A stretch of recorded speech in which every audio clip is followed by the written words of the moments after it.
A shakeup in the race for Hartford mayor. Next.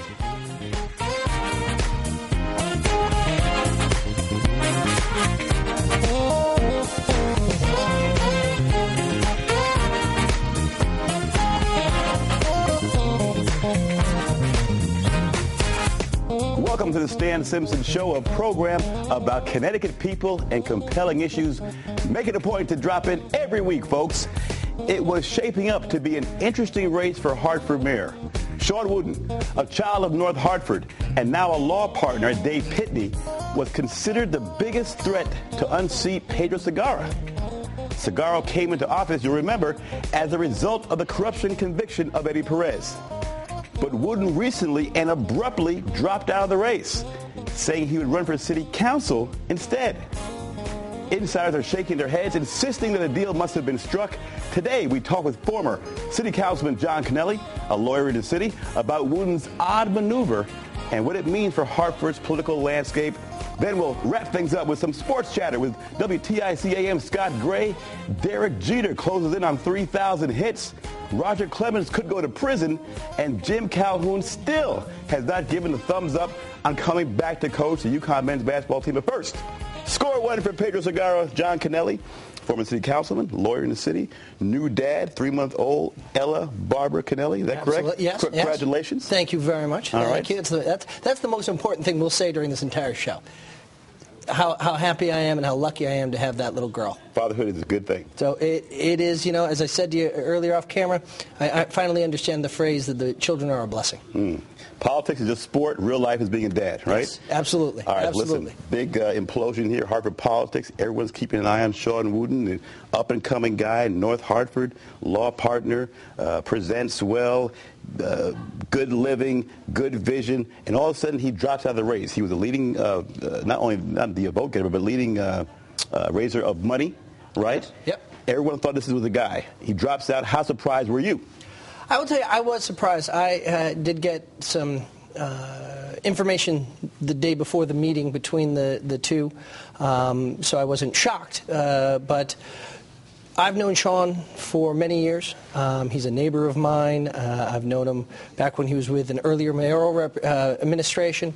Pedro has been a dear and close friend of mine for many years also. I was surprised. But when you think about it, like what I said to the Hartford Current a couple of months ago, I think it was very difficult for Shawn to return to the city of Hartford and make the same sort of inroads with both the political structure and with the neighborhoods. Why? City of Hartford, though it's our capital city, it's a small city. And a lot of your coin of the realm when it comes to politics is about personal contemporary relationships you have. If you leave for a good portion of the, for 10 years, even 5 years, you lose touch with what are the critical elements to what's important to the voters, important to the leadership, and you miss a beat. He's such a fantastic guy. As I said, a friend, and I have a great respect for him. But I think that always was what he was playing catch-up on. You're saying he wasn't connecting. He wasn't connecting, but it wasn't his fault because in the fact that he didn't have the charisma or the intelligence or the ability. It was just that Pedro had served on the council, been the council president, ascended to the mayoralship, all before Shawn got into this race. Did he work hard enough? He certainly did work. I am a huge believer in door knocking, and door knocking is something that I think really makes or breaks candidates. And I'll tell you, he worked at it. The problem was it was taking him too long and too much money to even come close to where Pedro was, because Pedro had been in the office, had the power of incumbency.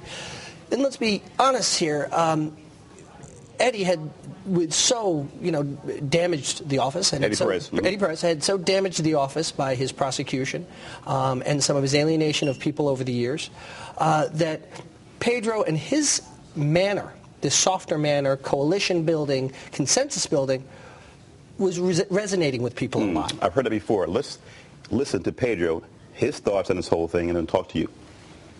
I am convinced that the only way to move the city forward is continue to reach deeper and deeper and stronger with the many people in this community that want the best for this community, want to see the best for Hartford.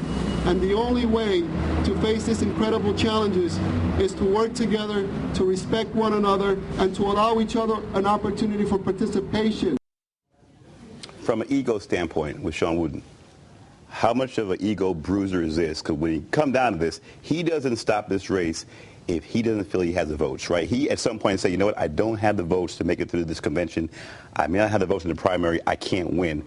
How difficult is that to come to terms when you're the up-and-coming guy, you're raising this money, everyone's talking about you? How difficult is that? You were once the top vote getter among city council. I was about to say, right? a decade ago, yeah, that was very much me. Sean had the maturity to see that he really belonged running for council. Mm-hmm. You need to, he hasn't ever served before. He had never been elected to office before.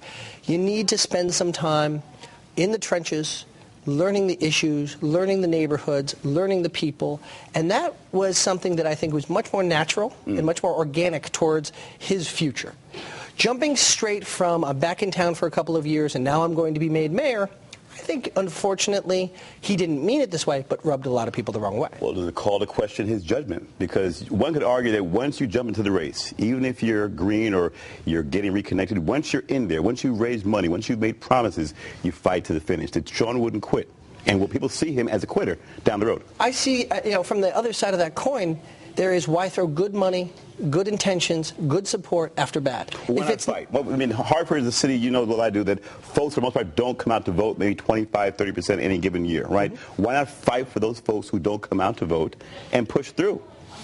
Because, again, that goes back to my statement earlier that he hadn't been around enough recently to have those connections that you need on the most ground level to drag out that extra 3, 4, 5%. I think Sean was mature, and he looked at it and he knew he wasn't going to take the convention. I'm very, very confident Pedro was going to take the endorsement.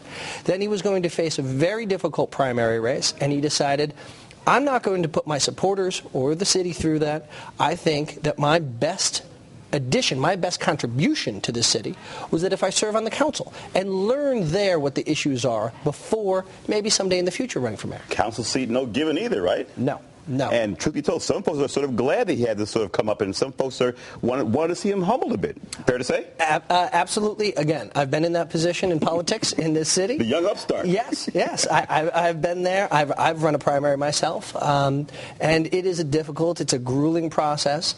And I think Sean looked at it just from the perspective of a lot of good people are supporting me. They'll walk off the cliff with me.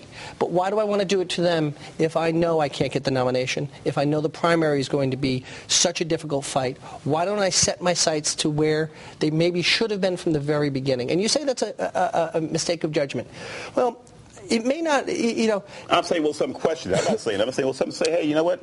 He's showing poor judgment. He starts, he quits, he stops. He didn't really think this whole thing out. I think he did think it out, and it was just more difficult than he anticipated.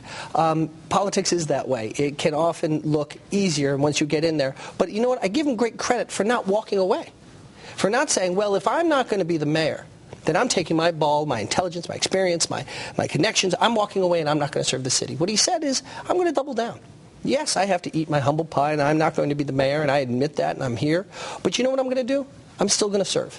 I'm still going to give my time. Now, the city of Hartford mayor, I worked on the charter for 15 years of my life to make it a strong mayor. And that's a job that's a full-time job that you're allowed to, have a living salary on and the like.